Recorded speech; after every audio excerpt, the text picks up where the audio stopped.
welcome back to my channel. If you're new here, hi, my name is Amber and I'm the owner and creator behind Being Unblessed.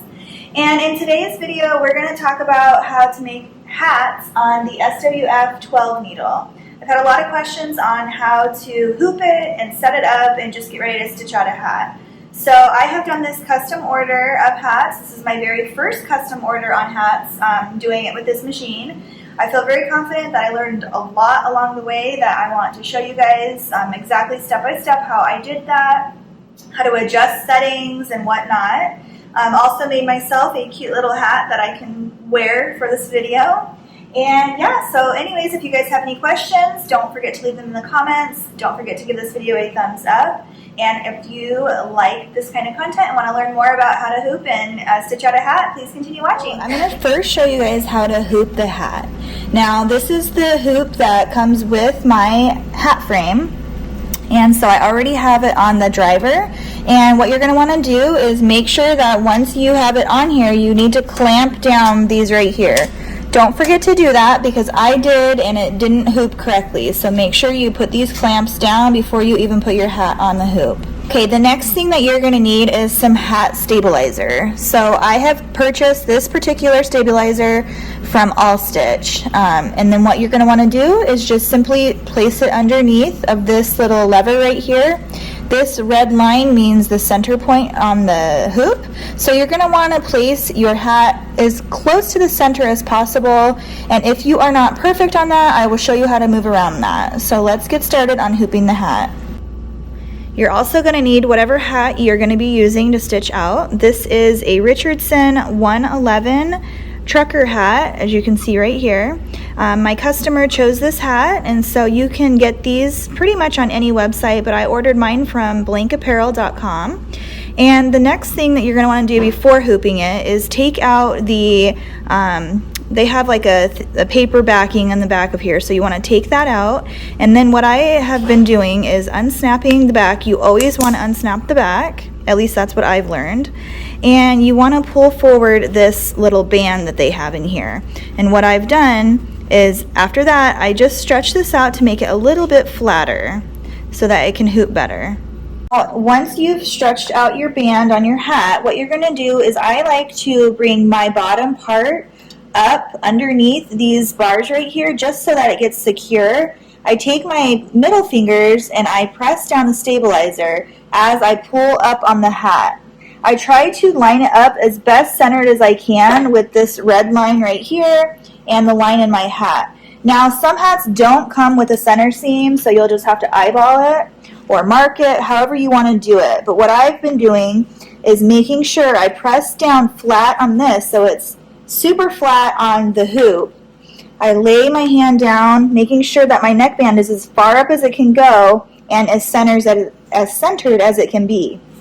I then press down as far as I can, making sure my neckband is up against this metal piece right here. And what I've been doing is just putting my leg right there to hold it in place as I do the other side. Now I'm going to move the camera angle so that you guys can see what I'm doing on the other side. Now that the angle is changed to this side, I wanted to show you guys that after you get that side tucked away tightly on your leg or whatever you want to use to keep it secure, I then rub my hand over the top of the hat, making sure it's nice and tight. And you want to make sure that this side of the little band right here is all the way up against this silver part. Hooping is very crucial to stitching out a hat. So then what you're going to do is whatever your hat hoop comes with, mine comes with this little metal thing, and that you put over the brim of your hat, and you want to make sure that this piece right here is lined up on top of this right here. So this is incorrect. If you're doing that, you're not going to have a good hoop. What you want to do is make sure that it is lined up on top of that very securely. So once I do that and I know that it's nice and tight up against the brim of the hat right here, I then pull this over, making sure on this side that this is as close to the metal piece or lever as it can be. Then what I've taught myself to do, again, you guys, I'm self-taught. I watched a couple videos, but those didn't really help me, so I just kind of went for it. So what I've done is I eyeball the line to my center point, making sure it's as centered as possible. Again, smoothing out this side, pulling it down. Don't be afraid to pull it snug because it's not going to ruin anything. And then just make sure that this is nice and secure up in here. And what I've been doing is where this little Richardson tag is, I've been folding it over and folding it. Oh my gosh. You will see under here there's a little clip. This little piece that I showed you that dangles, you're going to want to connect it to that. And then you're going to lift this lever up. But before you do that, I always check to make sure that my center is lined up again with the center point. You can then easily adjust your hat to make it center, and then I just make sure all of this is nice and tight, and then I squeeze it down, and then you just click your lever up. It will be tight at first. Don't be alarmed of that. That's just how it is. Next part you're going to do is, again, I just keep making sure it's nice and tight. Don't be afraid to pull down. You're not going to rip the hat. I promise you. I was scared at first. I didn't want to rip it, but it's very secure. You're not going to rip it. And then you're going to grab your clips that your machine has given to you with your hat hoop, and you're going to just clip underneath here to make it nice and tight. And you're going to do that to both sides. So again, sweeping motion down, I pull, and I grab a clip, and I just secure it onto here. And then this is how your hat should look after it's hooped. There's no wrinkles, it's nice and tight. This is all the way up as far as I can get it. There's little teeth underneath here that will like tuck into this little brim part. So that is what it's supposed to look like when it's hooped. My band is as far up as it can be on both sides. I don't know if I can get this angle, but you can see that little red center line right there is lined up as closely as this is possible. And if it's not completely centered, you'll be able to tell on the machine when you center it in your hoop on the machine. And then there is a laser point that I will show you how to move it around if it's not exactly centered. So let's move over to the machine. First things first, you're going to want to load your digitized logo or whatever you're putting on your hat. It is upside down because I've already chosen my hat hoop, so I'm going to go in and show you guys how to choose that. Once you turn on your machine, you're going to see your interface. You're just going to head over to frame, and you're going to hit hoop. Now, I don't really know much about all these other cap hoops that are in here. All I know is that the QC cap that comes with the machine is the one that I use.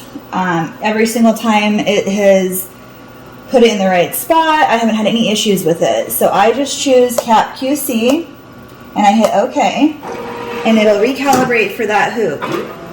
Now here is another, I don't know if this is a trick or a tip or what you want to call it, but I always do that step before I actually hoop the hat on the machine. So before I take it off of the cap driver and put it onto the frame, I calibrate it for the cap QC. So take that with however you want, but that is just my tip, because every time I've actually hooped the hat before doing that step, the machine starts beeping and then I have to restart it and do it all over again. So what I've learned is to put that into place first before hooping it. So then once you've gotten to the cap QC part, you're going to close out of there. You're going to go into your designs. You're going to choose whatever design you want on there, which this is the one I'm using. You're going to check it. You're going to load it. Once it's loaded, it's automatically going to be turned upside down because this machine automatically calibrates it to the hat hoop, which means it's going to flip it upside down, and it's already in 100% on my X and Y scales. So then in order to see if it's going to fit in my frame, you can go back to your frame and hit position. It's already on position, so now I can see where my logo is going to be on my hat. So if it fits inside those lines, you're good, but you can always adjust it. Another tip that I've learned is that adjusting your sizing from your digitized logo or design will adjust the stitching just like any other design, but it is crucial on hat digitizing that you don't really want to mess with it that much. So I had to actually have my digitizer make it a little bit smaller for me because the first one he made was a little too big, and as I decreased in size, the stitching wasn't that great. So this is my new design. It fits inside my hoop, and the next thing you're going to do is just trace it. So I'm going to hit the trace feature, but I'm going to show you guys how to put the cap frame on the machine. So first you're going to lift up these levers right here, just like you put them down to begin with. You're just going to lift them up, and you're just going to pull from this metal part right here. You're going to pull out, and your hat will come right off. You're going to move over to your frame, twisting your hat sideways, pulling it in. But before you do that, you want to make sure your bobbin is set and you're good to go. I was doing a lot of hats last night, so this is already set. I changed my bobbin, oiled it, everything like that, just like you would normally do. Twist it in sideways. You're going to see in the back where that little lever is, this little thing that I showed you is going to go inside that little slot.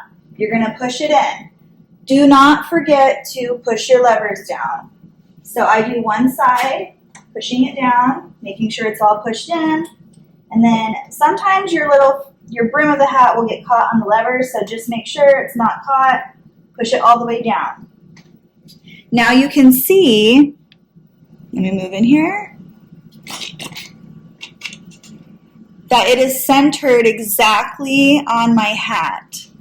Now what I want to do is trace out my design to make sure it's within my hat hoop field, sewing field, or stitching field, whatever you guys want to call it.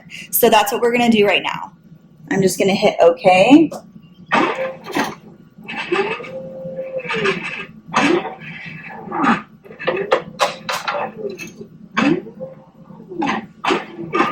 And we are good to go. So once you trace it out and you see that your laser pointer is not going to touch the frame at any point, the machine will beep at you if you're outside your frame dimensions. So it didn't beep, so we're good. So I'm going to show you the next step.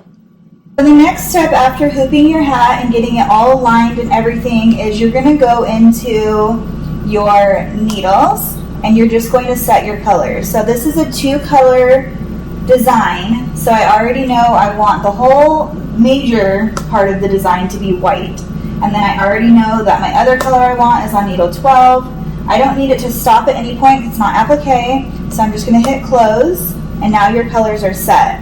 So if you do need to adjust your X and Y scales for any reason, I suggest not adjusting it more than like 5 or 10% because it does mess with the quality of the stitch out.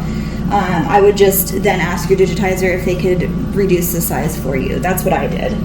So if you do need to, you just go into settings and you can choose your X scale and your Y scale, and you can change it if you need to. You just simply enter the number, make sure you hit OK, make sure you hit OK, and then close it out. It'll recalibrate it, and then you're set. Always make sure you trace again. If you do adjust the X and Y scales, always, always, always trace, because you never know if it fits or not, so you always want to make sure. So now we're ready to go, and we can just stitch out our project. So I'm going to move the machine or the camera down so that you guys can see it actually stitching out, and we're going to go. I'm just going to hit OK, start.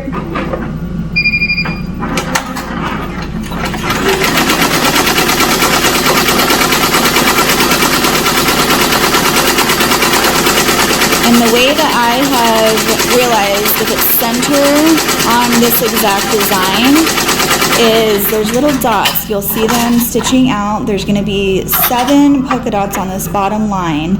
And I know if the 4th dot is right in the center, then we are good. So let's test it.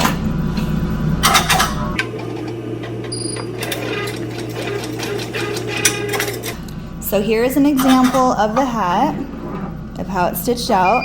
See that fourth dot on the very bottom? It's right in the center point. And the tip of that mountain is in the center point too. It's off a tiny bit, but I'm pretty satisfied with it. So this was a stitch out. It's very detailed. So another point that I wanted to make is the needles that I use. So I'm going to talk about that while it's stitching out. These are the needles that I ended up using for this particular project. I got the GROZ-BECKERTs. They are sharp, and I just like to label everything so I know what they're for. But these are the exact needles that I use, 7511, and I made sure that they were sharp, and that is why I circled the RG, because that is what sharp means. Again, I'm self-taught. I don't know how many times I have to say that, but I just Googled it. So if you ever have any questions, you can just always use Google. Google's my best friend.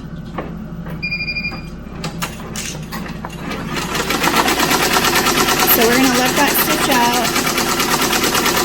and it's only a 2-color design, so we'll see as it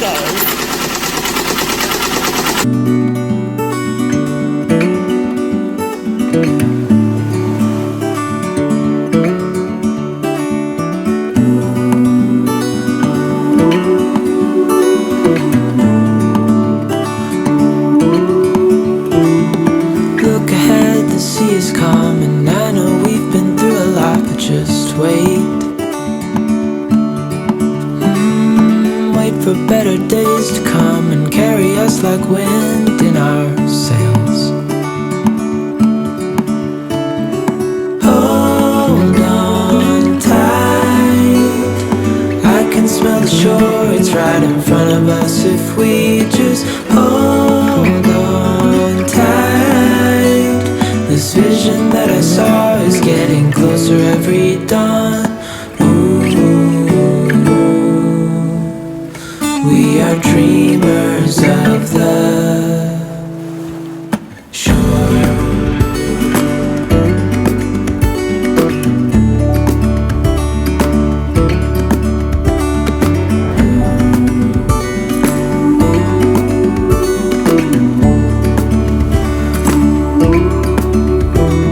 7 years now on this boat, and we all know where we belong. Just wait. For our home to show on the horizon, soon we'll be there. Hold on tight, I can smell the shore, it's right in front of us. If we just hold on tight, this vision that I saw is getting closer every dawn. We are dreamers of the shore when we can't read the sky.